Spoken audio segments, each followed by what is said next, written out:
In recent decades, markets have become more and more integrated across the globe, leading to greater economic interdependence among the US and the other nations of the world.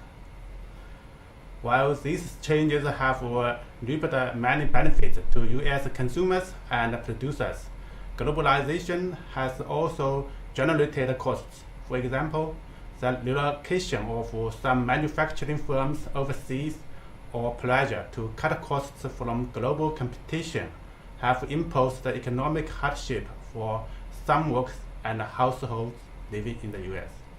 In response, there has been growing political pressure in the US and abroad to pull back from global integration.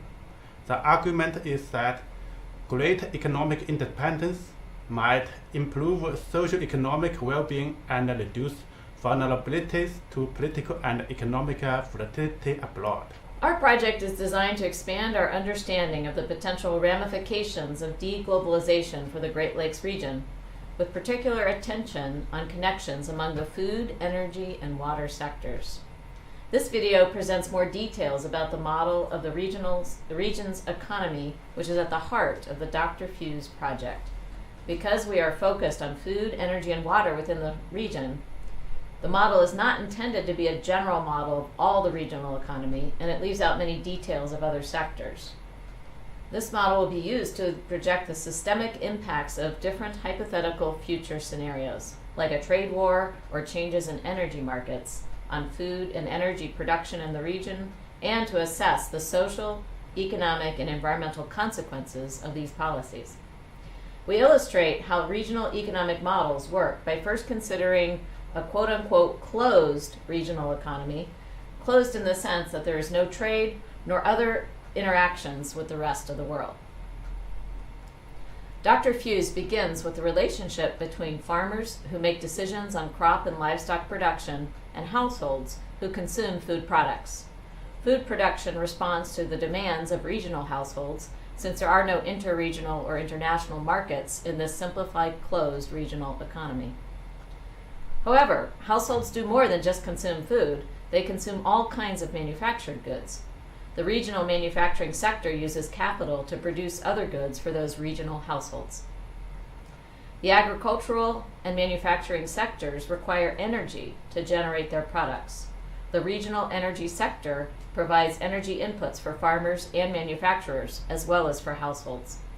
Within the energy sector, both renewable and fossil fuel producers generate energy, with renewable generators requiring land as well as capital for production. Farmers are directly involved in the production of renewable energy by providing feedstocks for its production, like corn or biomass, and farmland can be used as a site for wind generation and for shale gas development. Producing energy results in pollution, which can create additional costs to society due to the negative environmental impacts. Pollution from the agricultural and manufacturing sectors also creates environmental costs and can degrade ecosystem services like water quality. These environmental damages can result in health impacts or reduced amenity values for the households. Governments can use subsidies or other incentives or regulations to change the trajectory of technological and economic change, and to reduce pollution or to increase ecosystem services to improve the long-term well-being of regional households. This conceptual diagram represents the essential parts of a regional economic framework that integrates agricultural, manufacturing, and energy production with household consumption, ecosystem services, and government policy. To represent these systems and their interactions, we are developing a dynamic regional modeling framework, which we finally refer to as the DRFEWS model.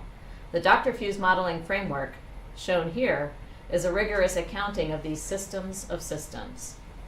Our approach is to build a dynamic stochastic general equilibrium model that accounts for changes in markets over time. To consider different hypothetical scenarios like a trade war or policies to promote greater energy independence, we embed this model into a larger national and global economy by accounting for the flows of traded agricultural and manufactured goods, as well as the impacts of environmental pollution on other regions. The full DRFEWS model is dynamic, meaning that it accounts for changes in the stock of resources and goods over time. And it also can consider how uncertainty affects these outcomes. For example, the full DRFEWS model can consider how uncertainty over future weather conditions affect farmer decision-making and what it means for which policies are better for guiding the regional economy towards the optimal levels of resource consumption and management. By understanding these relationships, we plan to use this framework to consider hypothetical what-if scenarios that can be helpful for regional decision makers who are seeking to maximize the potential of the Great Lakes economy and its environment for the benefit of all the people living in the region.